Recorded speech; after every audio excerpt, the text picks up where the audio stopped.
Gratitude invites us to appreciate the simple joys in life, a warm cup of coffee, a shared laugh, or a moment spent with loved ones. These small treasures remind us of what truly matters.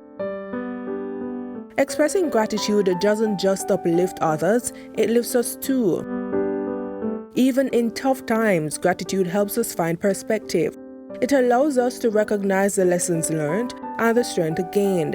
In challenges, we often discover the beauty of resilience. Let's embrace the power of gratitude.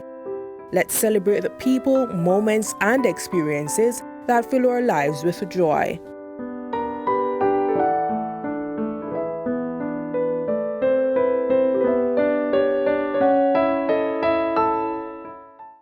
A timely and important message there in this, the aftermath of Hurricane Melissa.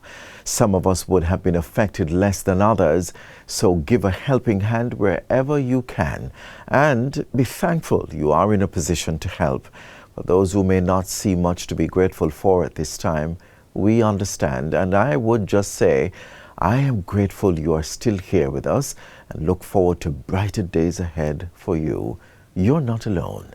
Hi there, everyone. I am Adrian Atkinson, and you're tuned in to Jamaica Magazine. Let's get the show started.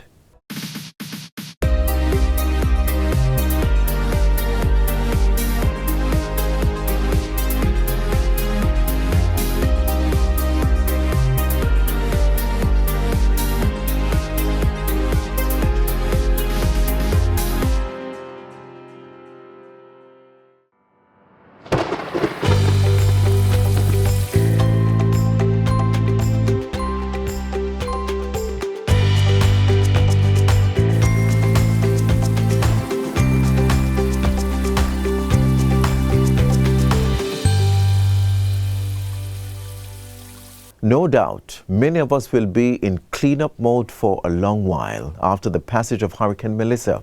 We do urge you to take every care regarding clearing debris and drinking water. Speaking of that, the Ministry of Health and Wellness is here to let us know how we can take special care during this period. So let's join in on the conversation in this week's Get the Facts.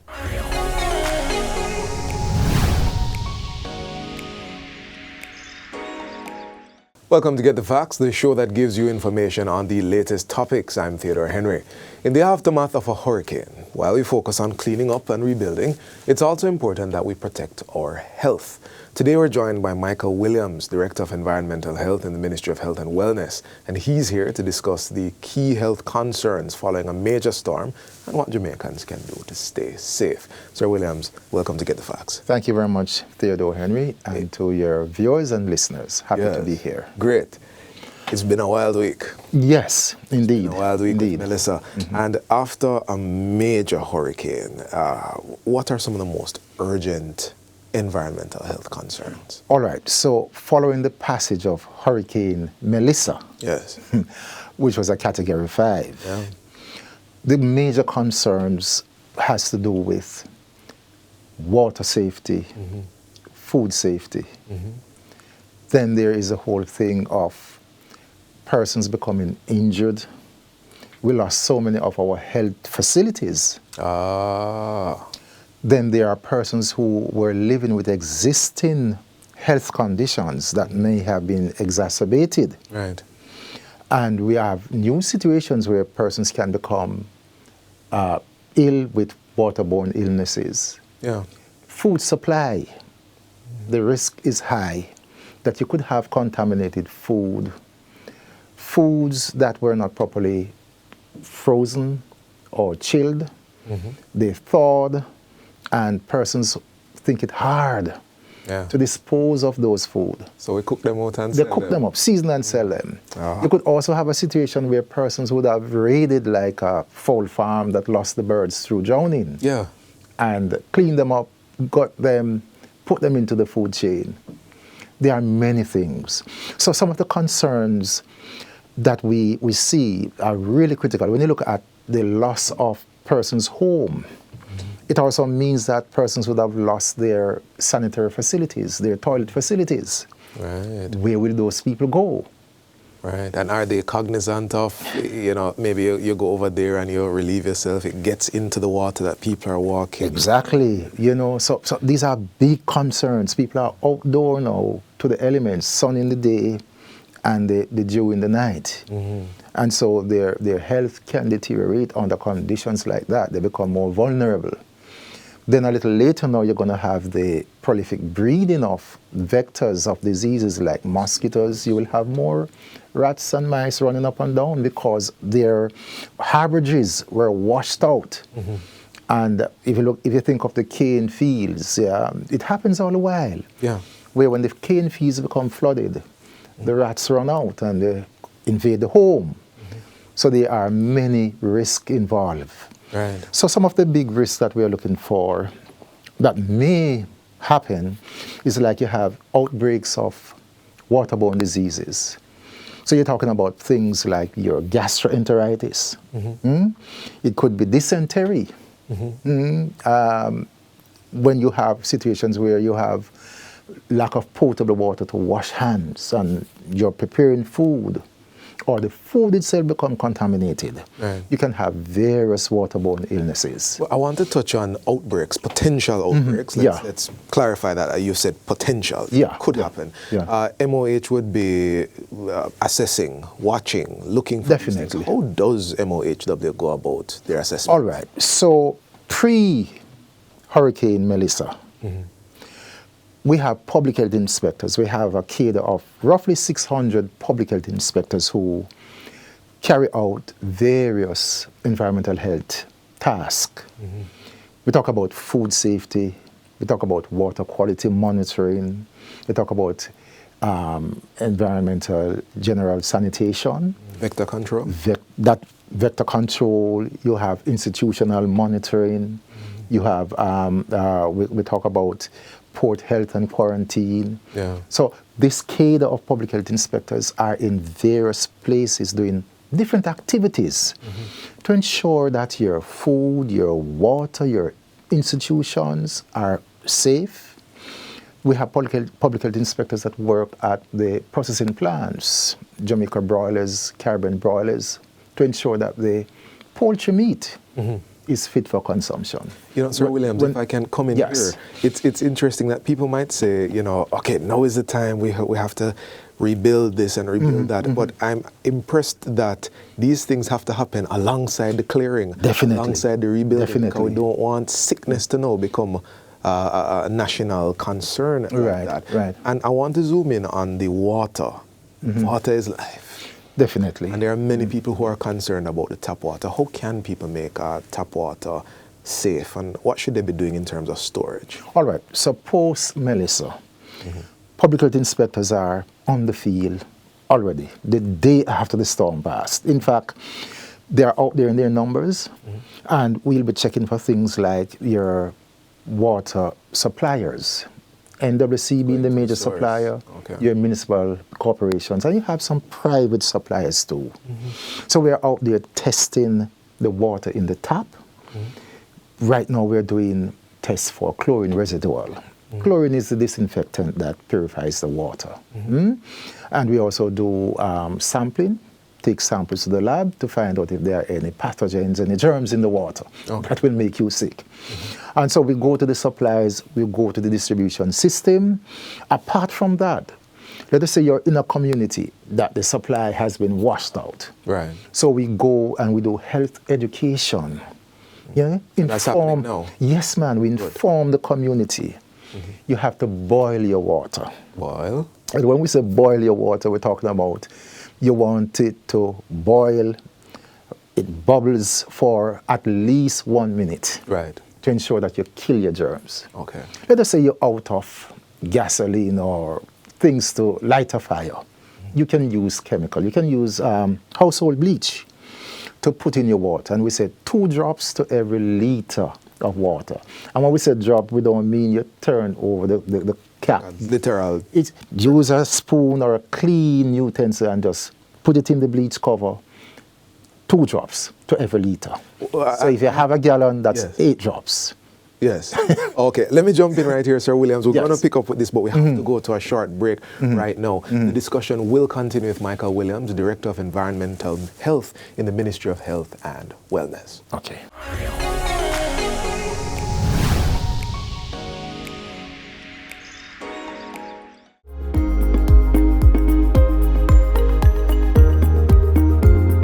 You know the adage, water is life? Rightly stated, as it supports all living beings. But with the passing of a hurricane, supply may be compromised and properly stored water could just become our lifeline. Step 1. It is best to use food-grade containers to store water. This means that the material used is fit for human consumption and won't have toxic substances entering your water. Step 2. Be sure to wash and rinse the container thoroughly in preparation for water storage. Step 3. After filling the container, be sure to seal it tightly. If it has a screw-on cap, ensure it's tightly closed. This will prevent contamination. Step 4. Also, to prevent contamination, store water in a cool, dark place. This is to minimize exposure to temperature fluctuations, which can degrade the quality of the water and the container. Step 5. Replace stored water frequently to ensure freshness. You may use older water for non-drinking purposes. Step 6. Additionally, you may want to label the containers with the date of storage. This will help you keep track of how long the water has been stored. Step 7. Drinking water containing bacteria and viruses can lead to serious health issues and diseases such as diarrhea, cholera, or dysentery. If you're in doubt as to the state of your drinking water, you may want to apply water purification methods such as boiling to get rid of any bacteria.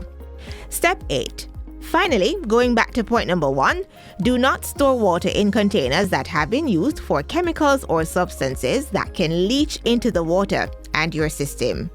Ensure that your stored water remains safe and drinkable.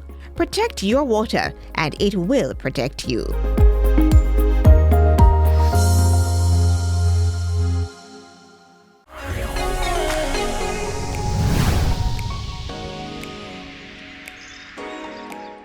Welcome back. I'm still speaking with Michael Williams, Director of Environmental Health at the Ministry of Health and Wellness. We're talking after the passage of the storm, environmental risk factors. Right. And we broke at making water safe. Beautiful. You gave us boil for a minute.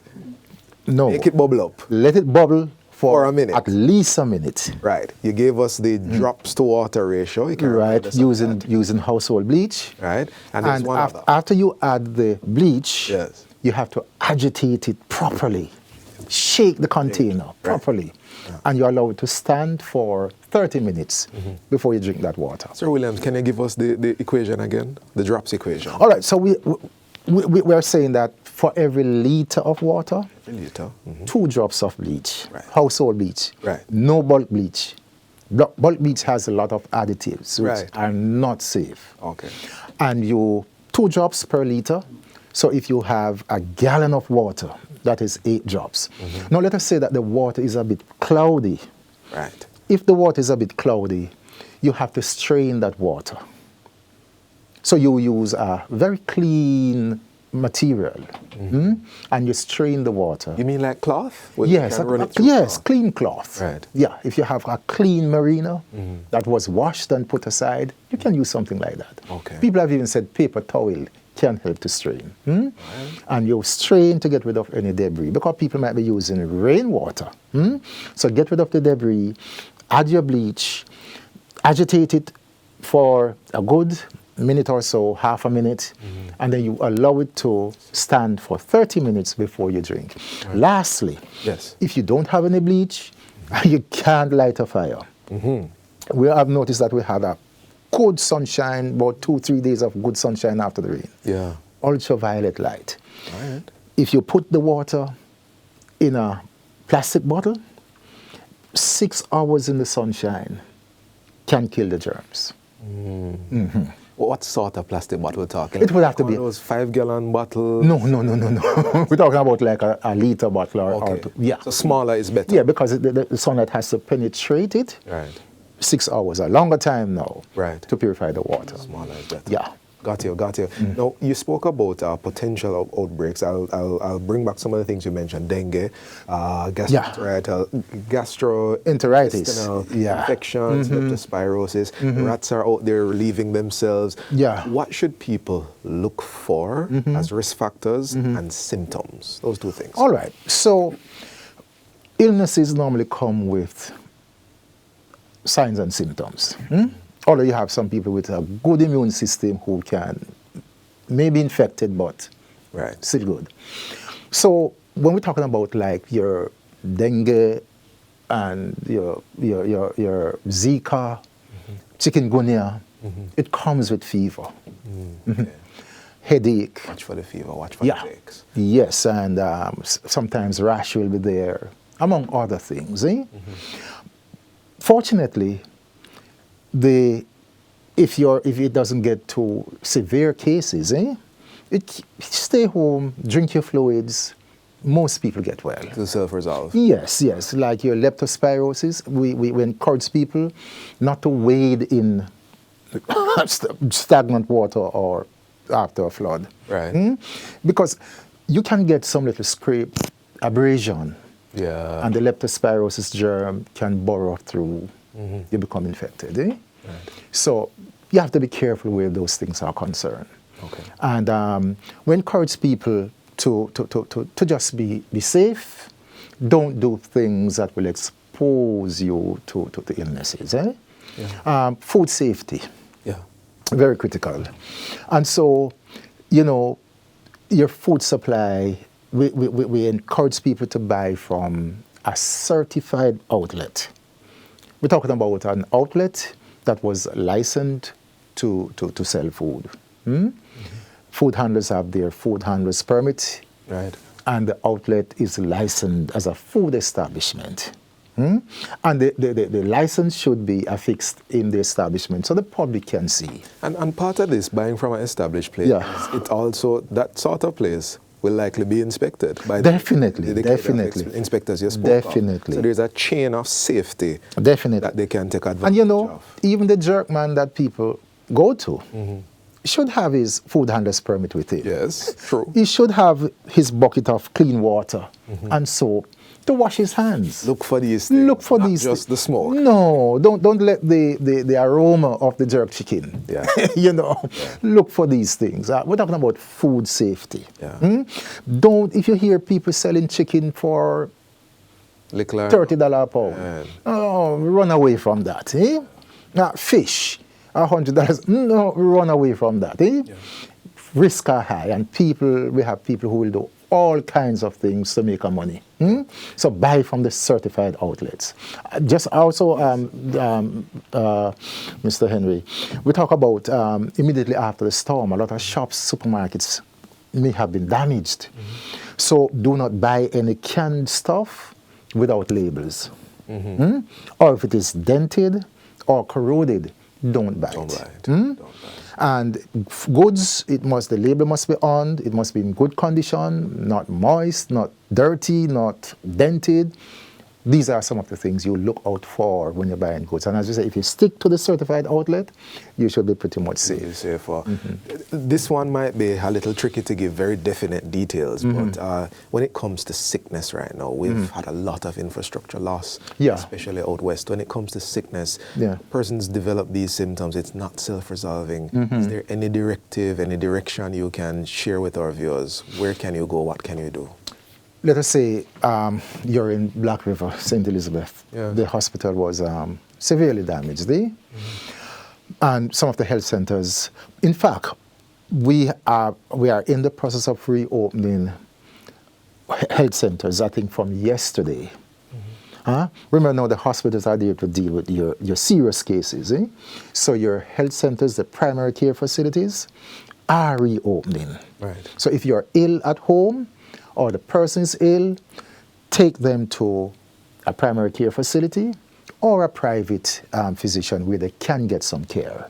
But don't stay at home and use a little home remedy and things get worse and worse. Seek medical help for those who are ill. Got it. Finally, what advice or recommendations does MOHW have for citizens to prepare, and this is hard to say, for the rest of the hurricane season? For the rest of the hurricane season, Theodore, we're going to start having the mosquito problem. Melissa blew away a lot of the adult mosquitoes. But remember now, Melissa put water in places that we didn't expect. Yeah. So we're going to have the mosquito breeding, prolific mosquito breeding. So we want you to go out into your yard, do source reduction. Remove your cans, your bottles, your containers that breed mosquito. Start with yourself and your home. Yes. We want you, if you have a mosquito problem, wear long sleeve clothing, long pants, and where you can use DEET, repellent with DEET, to protect yourself. Also, we are asking you to continue to exercise vigilance as things are not yet together. Down the west and in southern, electricity may not be back for another 3 weeks, a month, or 2 months. Yes. So certain food kinds you would want to stick to them, like your canned food stuff. And restaurants, again, make sure that they are certified. Yeah. And certain things that you used to do, you just have to put it on hold for now. Because you're in a crisis situation, continue to boil your water. If you don't have that means, put a little bleach in it, as we told you.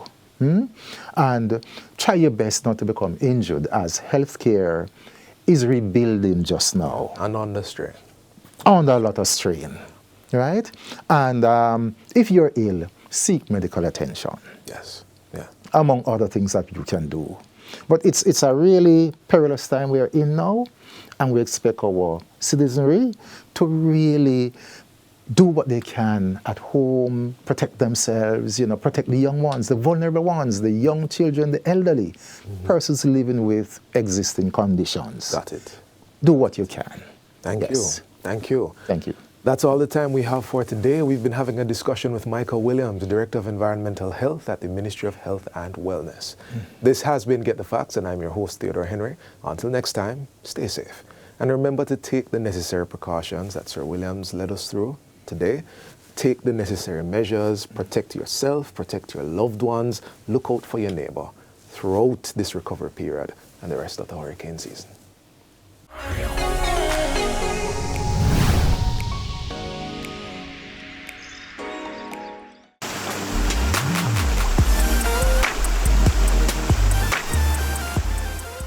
Rising water levels in rivers, gullies and swamps caused by Hurricane Melissa displaced some crocodiles from their natural habitats. There have been several sightings reported online, and the Southeast Regional Health Authority is warning residents living near these areas to remain vigilant and avoid floodwaters. We also want to remind you that the American crocodile, the type found mainly in our wetlands, is a protected species under our Wildlife Protection Act. In our next feature, we find out more about how to treat this animal, which has important ecological and cultural relevance to Jamaica. It is a humongous reptile that drives fear into most people, and rightfully so. But the National Environment and Planning Agency, NEPA, wants Jamaicans to know that this is not at all true for the American crocodile, the only species of crocodile found in Jamaica.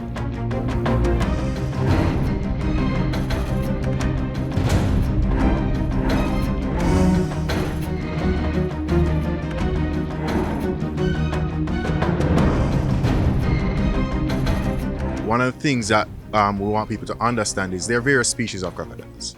Our species here in Jamaica is the American crocodile, and they are not as aggressive as most of the other species. Species like the Nile and saltwater crocodiles are vastly more aggressive, adapting to their environs and capable of catching other big animals like zebras and buffaloes, etc. Persons tend to attack the crocodiles if they see them. They tend to see a crocodile and not leave it alone. They think that, the mere presence of the crocodile is a threat. But the American crocodile, found here mainly in wetlands, rivers, swamps, and coastal areas, is much more passive than other species. Its nature is mostly shy and reclusive, avoiding human contact, with a diet consisting of crabs, birds, and fish, things that don't require a lot of aggression because of their lack of hunting drive. But still, they have to endure the misconceptions of more aggressive crocodiles. There are a lot of misconceptions and fear-based reactions that persons have about crocodiles. There's a lot of fear, and to a certain degree, rightfully so. They are large predators. They can be harmful, but a cow or a dog is equally or more so harmful, and persons encounter those fairly regularly and get more injuries than crocodiles. A lot of people have the conception that the animals are out to get you. Like, they're coming in your space because they're hungry and they want to eat you and all of these things.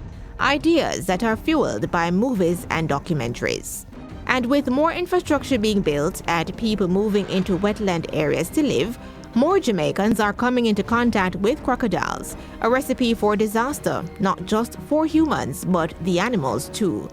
Institutions like the Holland Bay Crocodile Sanctuary in St. Thomas aid in their preservation. One of the biggest threats when it comes down to the population of the species, aside from habitat loss, is poaching, human interaction, all of these things. So a facility like this allows for people, the general public, to come and understand how the animals operate. It's basically getting people exposed to this particular species as well as the type of environment they live in, and it's an educational process for them. The sanctuary serves as a research and monitoring center that also does outreach and training programs. Jamaicans are invited to the Holland Bay Crocodile Sanctuary to learn more about the American crocodile. Knowing more will aid in our interaction with the animal and help us understand the many reasons why conservation is important.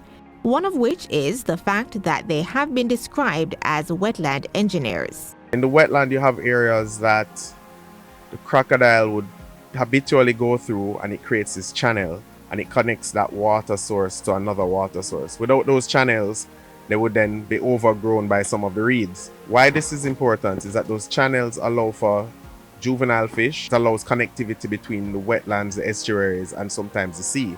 Environmentally, it allows for better hydrology for mangroves.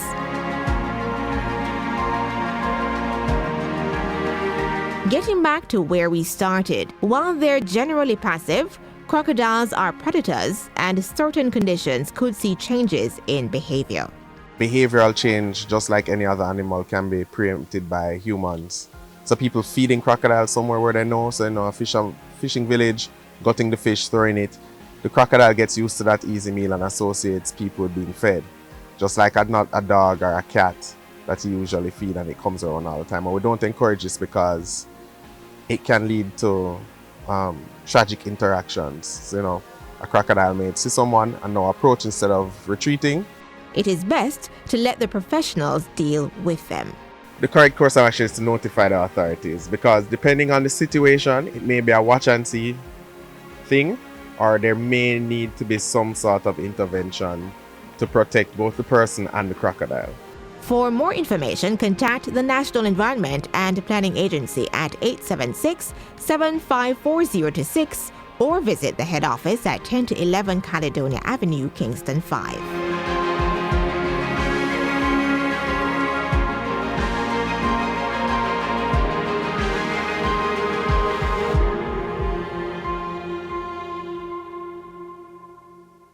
We've come to the end of today's show. I do hope that you found this package informative and useful. To catch a repeat of this or any other, feel free to log on to our website at jis.gov.jm.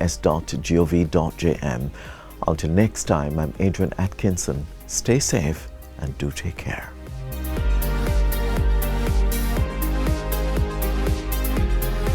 This has been a production of the Jamaica Information Service, the voice of Jamaica.